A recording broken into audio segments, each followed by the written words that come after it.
Glenn Keys is the co-founder of Aspen Medical, which has been an Exporter of the Year award winner, a Telstra Business Award winner as well, while Glenn has been the ACT's Australian of the Year, and he was EY's Entrepreneur of the Year in 2016 with his colleague Dr. Andrew Walker, and he's the ACT Chair for the Special Olympics. Glenn is a very special Australian and an inspiration we all could learn from. Now, the reason why I'm going to talk to you is that okay, you're a businessman and you're ex-military, but you've got some fantastic stories of where your business, Aspen Medical, yep, right, how it's got involved in some of the biggest troubled hotspots in the world. Give us two stories that people will understand what your business does and can do.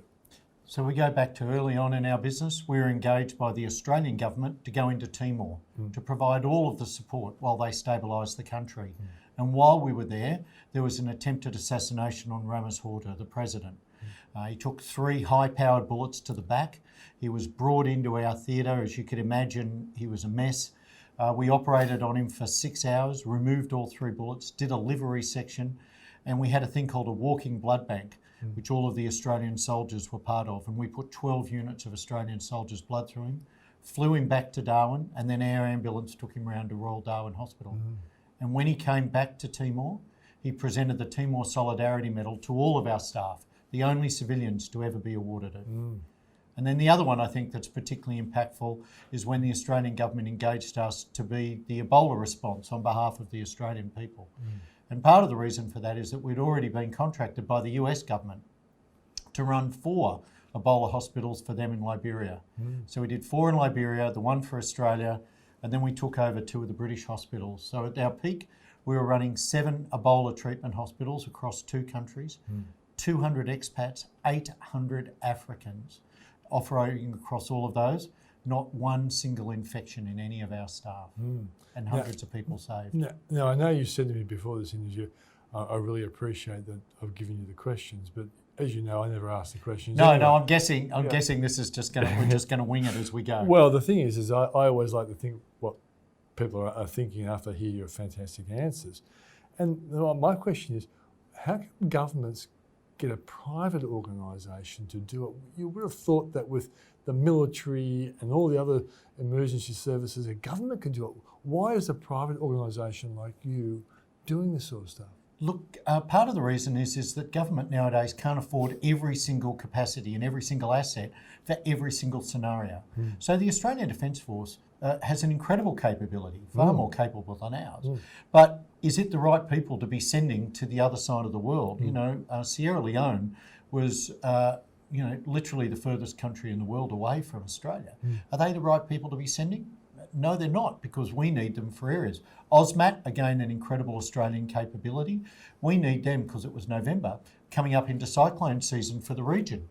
And so you've got to have horses for courses. We help fill those gaps where you can't have every capability for every single incident. Okay, let's also, I'm sure somewhere in my list of questions this would be here.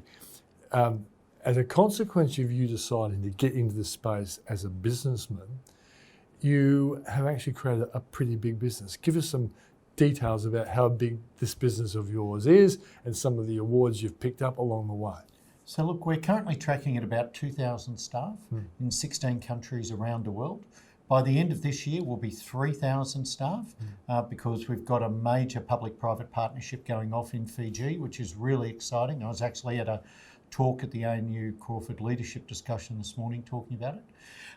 And we're delivering everything from supporting Defence Forces to humanitarian care to providing health professionals into remote Indigenous communities across Australia, to supporting the resource sector around the world, and to clearing public surgery waiting lists.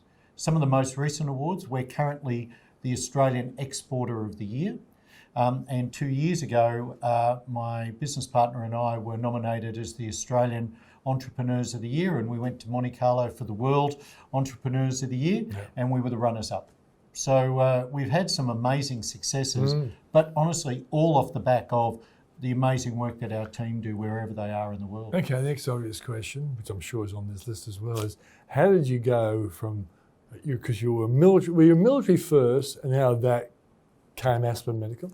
No, I was, went straight from school. My birthday's on the 30th of June, so I'd skipped a year early. Yeah, okay. So I went to the military. I was there for 15 years. My wife and I had a son with Down syndrome. Right. Who's a fantastic kid, but we realised that to give him the support he needed, we needed to be in one environment, not being posted around. So we got out. I helped set up a startup from there for about 4 or 5 years, which was very successful, grew to about 80 people in 3 cities. We then sold it to a major US defence company. I was there for about 4 years, learnt an enormous amount, a great environment, but also realised 2 things. I probably was not a multinational sort of guy, and I probably wanted to do something that had more of a social purpose to it. Yep. And so Andrew, who I went through school with, who is a doctor, and myself, we founded Aspen Medical back in 2003, and we've just grown it solidly since then. Hey, you've won Telstra Awards as well, haven't you? Oh, we've won a huge number of awards. We've won, back when BRW used to print, that's how long ago, yes. Fastest growing company in Australia. We've won awards. We won the World Project Management Awards for our work with Ebola. We've won Telstra Awards, and we've been the Entrepreneurs of the Year. So just a huge number of recognitions. Okay. What is your competitive advantage? Okay, I understand you've made the point that the Defence Force and other related government bodies can't do this. But what do you think is, apart from your individual brilliance, Glenn, it's the reason why I'm talking to you now, and that's why my audience is watching you as well. But what do you think is the critical competitive advantage? I think we understand risk and we know how to deliver incredibly well.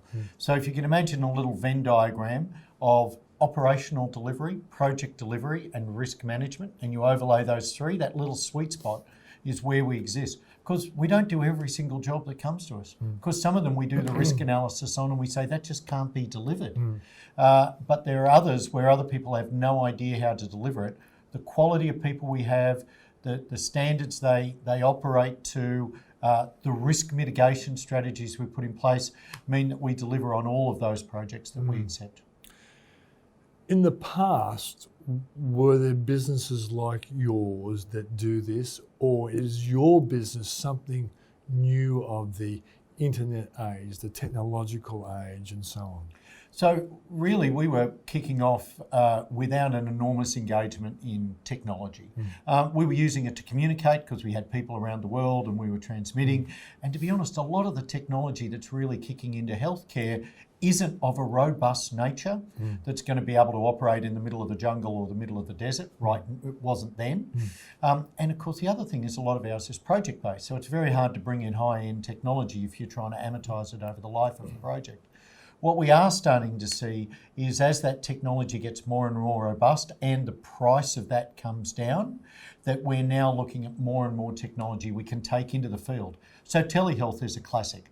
How we can take telehealth, not just to be able to have a doctor view a patient, but to be able to measure them remotely, to look inside them, to take temperatures, read ECGs, transmit that back to people. That's becoming so much more robust. It can go out of the surgical theatre and out into the bush. So I predict that, while the care that's currently being provided to, say, really remote areas for the last 20 years has varied little, bit of telehealth coming in, I think the change in the next 20 years will be dramatic. When you overlay that reduced cost of technology, more robustness, and then bring in increased access to AI and what we can do with patient data, I think we're really going to see massive changes in the next 10 to 20 years. No, you're currently, I would call huge. 3,000 is a lot of people to manage. Did your background in the military help you cope with the growth of the business and the management of people, or have you made a lot of mistakes along the way, you just got better at it? I think that both of those are exactly right. So, of course you make mistakes, but the military is actually very, very good at teaching you to manage people, to make the best out of people, to work out what they're strong in and move them into those areas. It also teaches you to be pretty self-aware and look at what you're not good at and what you need to improve in. And we've got some pretty strong-willed people, as you can imagine, and they're not backward in coming forward to tell me if they've made a mistake. Yeah. And so to be able to listen to them, hear that, and work out how to take it forward is pretty critical too. Was there one book that you've read that really made a big difference to the way you ran Aspen Medical? I think there's a number of books. One of the ones that was most critical was right at the start, before I even kicked off, which was a book by the Dalai Lama, which was, he tells a story about where he went to some of the concentration camps in Germany. And the bricks are all handmade, and the brickmaker puts their thumbprint in each brick as he made it, because he was so proud of the quality of the bricks. It was his signature. And the Dalai Lama said, do you think that he realised that as he was so proud making those bricks, and yet they would make gas chambers and kilns to kill people? Did they understand that? And it really struck me. And it made me think that the things we do, the impact it has into lives, the impact that it has, I consider myself, I've just won the lottery a dozen times over. I'm white, male, English speaking, well educated, with my health, brought up in a happy family, living in a happy family, with all the things I need, living in one of the best countries in the world. If I didn't give something back for all of that, I deserve a bit of a slapping. And so that book, combined with that understanding of how lucky I am, made me realise that, yes, we want to have a business, we want it to be profitable, we want it to achieve, but we also want to make sure that we can deliver on a social purpose that will motivate our staff and our customers and ourselves. Okay. Someone starting out in business, Glenn, what advice would you give them? Whatever it is you're going to do, be so passionate about it. Just so passionate. So that if you're up at midnight, 2, 4 in the morning, writing a proposal, hole punching to get steps in, if you're working with your customers, if you're busting your butt on the weekend to make it work, you don't mind because you love it. If you not love it, if you're not engaged and passionate, and you can't sell that passion to every other staff member and customer you've got, then you're in the wrong job. What about looking for experts to help you out where you're weak? Has that been important to you? Oh, absolutely. There's no way in the world that I know all the things I need to know. I think there's a few things I do well, but boy, oh boy, it's a pretty short list compared to all the ones I don't. And finding other people to help you and ask them and listen to them and work out what you need to improve on, absolutely fundamental for any business. Okay, last question. Was there a question I really should have asked that was on this list that I haven't asked but you'd like to share with my audience? Probably the one thing is what we're doing right now. So we've just finished a major job with the World Health Organization in Mosul. We operated for 15 months in Iraq. Iraq, okay. Iraq. As part of, you remember there was the war in Mosul and they were driving IS out. We ran trauma and maternity hospitals right up very, very close to the fighting zone. We treated 48,000 casualties through the trauma hospital and we delivered 3,000 babies in that time. And we handed those hospitals back fully operational to the Iraqi Ministry of Health.